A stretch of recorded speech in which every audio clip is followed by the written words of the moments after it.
11 सितंबर 2001। America के इतिहास में ये एक पहला ऐसा हमला था जिस हमले में 3000 लोग मारे गए और जिसकी गाज जो गिरी थी अमेरिका पे, वो अमेरिका कहीं ना कहीं आज तक भुगतने की कोशिश कर रहा है।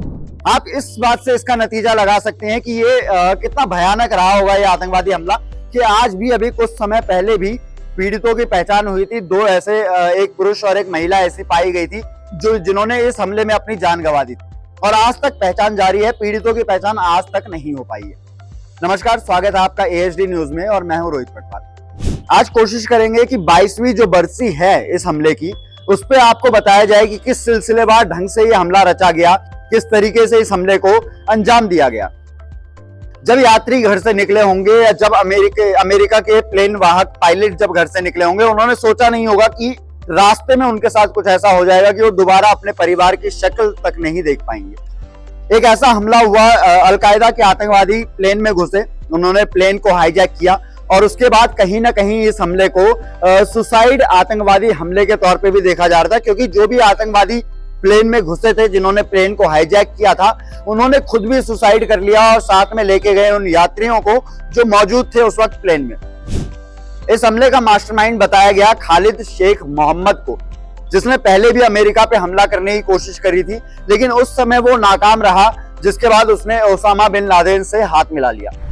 ओसामा बिन लादेन ने इस पूरे आतंकवादी हमले को, जो ये 11/9 का हमला था या 9/11 के नाम से भी इसे हम जानते हैं, इस हमले को फंड किया था। इस हमले में 3000 लोग मारे गए थे और कई लोग ऐसे थे, मतलब बच तो कोई भी नहीं पाया था, सारे के सारे लोग ऐसे ही थे जो मारे गए थे। और उस समय जो आसमान देखने को मिला था अमेरिका का, वो पूरा धुआंधार आसमान था, बिल्कुल साफ सुथरा आसमान, जो हम अभी देख सकते हैं कि हम जब भी आसमान की तरफ देखते हैं वो नीला दिखता है, साफ दिखता है। उस दिन जब आसमान की तरफ अमेरिका के लोग देख रहे थे, तब उनको आसमान एक काले साए की तरह नजर आ रहा था।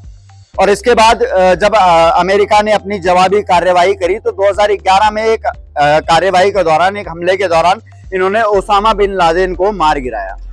तो इस हमले को अंजाम कैसे दिया गया? आतंकिया, कम से कम 19 आतंकी जो थे वो यात्रियों का वेश बनाकर प्लेन के अंदर घुसे। कुछ टाइम के बाद जब प्लेन कम से कम 32,000 फीट ऊंचाई पे उड़ रहा था, तब उन्होंने जो अटेंडेंट थे उनको चाकू से गोदकर, चाकू से मारकर उनकी हत्या कर दी और फिर पायलट के रूम में जाके प्लेन को हाईजैक कर लिया।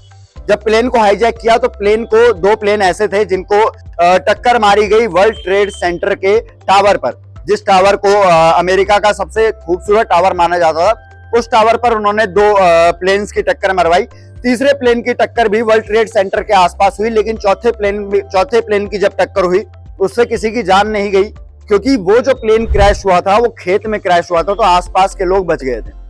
ये हमला बहुत भयानक तौर पे माना जाता है। आज भी इस हमले की बात की जा रही है, आज भी इस हमले के ऊपर, इस हमले की बरसी जो है वो अमेरिका मना रहा है, क्योंकि ये हमला अमेरिका के दशक में ऐसा पहला हमला था। ऐसा कोई हमला उसके बाद नहीं हुआ, उससे पहले नहीं हुआ। ये आखिरी और पहला हमला ऐसा था जो अमेरिका के कम से कम 3000 लोगों को मौत की भेंट चढ़ा गया था। फिलहाल आज की खबर में इतना ही, और खबरों के लिए देखते रहिए AHD न्यूज। धन्यवाद।